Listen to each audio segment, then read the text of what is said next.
Hey, this is Megan in the restricted section.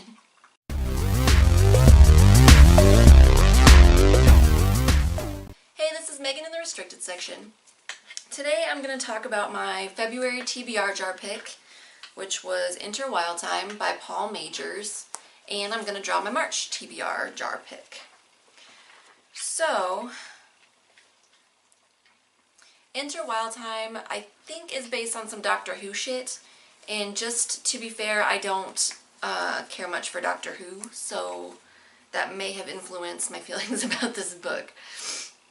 But yeah, this book is about a secondhand bookshop, and the owner dies or goes away or something and leaves it to this guy named Simon, who ends up meeting Iris Wildthyme, who cavorts around space and time in a double-decker bus. And there is an artifact that is stolen from Simon's possession, which turns out to be like super important, and this villain runs off with it and has this diabolical plot. This book is kind of hard to explain just because there's a lot of weird shit in it.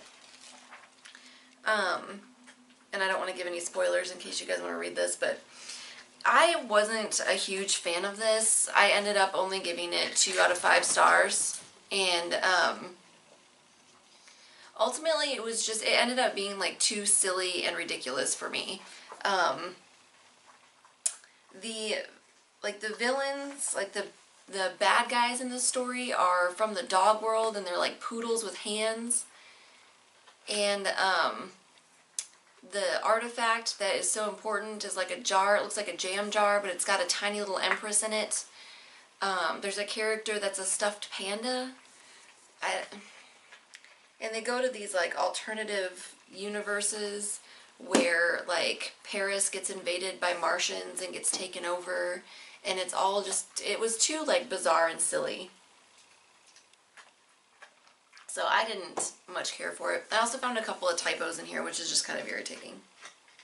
Oh, and there was also a like sentient vending machine who cavorted around space and time as well.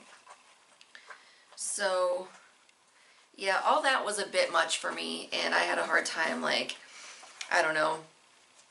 I just had a hard time enjoying this book. It was kind of hard to get through just because it was so ridiculous, but at some points it was kind of fun. Like, I mean, taking a double-decker bus through space and time and being able to go anywhere and anytime, that's kind of a cool concept, and being able to see different time periods. Iris Wildthyme is kind of a fun character. She's described as like an older woman, and she drinks a lot, and she smokes, and she's just kind of eccentric and does her own thing. So I really enjoyed her. Yeah, so there were a couple of really strong female characters in this. Iris is one of them, and there's a secret society that like protects space and time and tracks down weird occurrences, and it's called Meow, M-I-O-W, which combined with the fact that like the villains were from the dog world was a little bit ridiculous to me. Like, it was just kind of silly and stupid to me. But anyway, the leader of that is she's a strong female character.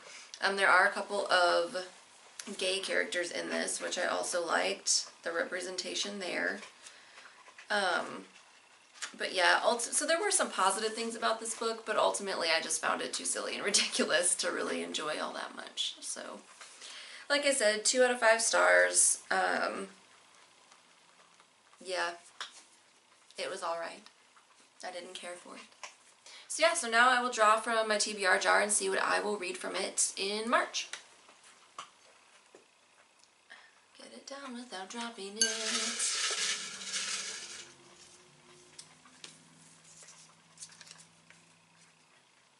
Okay. I actually don't own this book, so I'm going to have to either buy it or rent it. But it is The Heart Goes Last by Margaret Atwood. So that's pretty cool.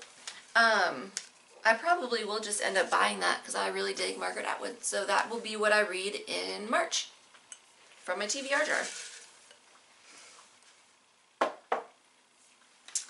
Alright, so that's going to be it for me today. As usual, there'll be some links down below where you can find Sue and I elsewhere on social media, if you are so inclined.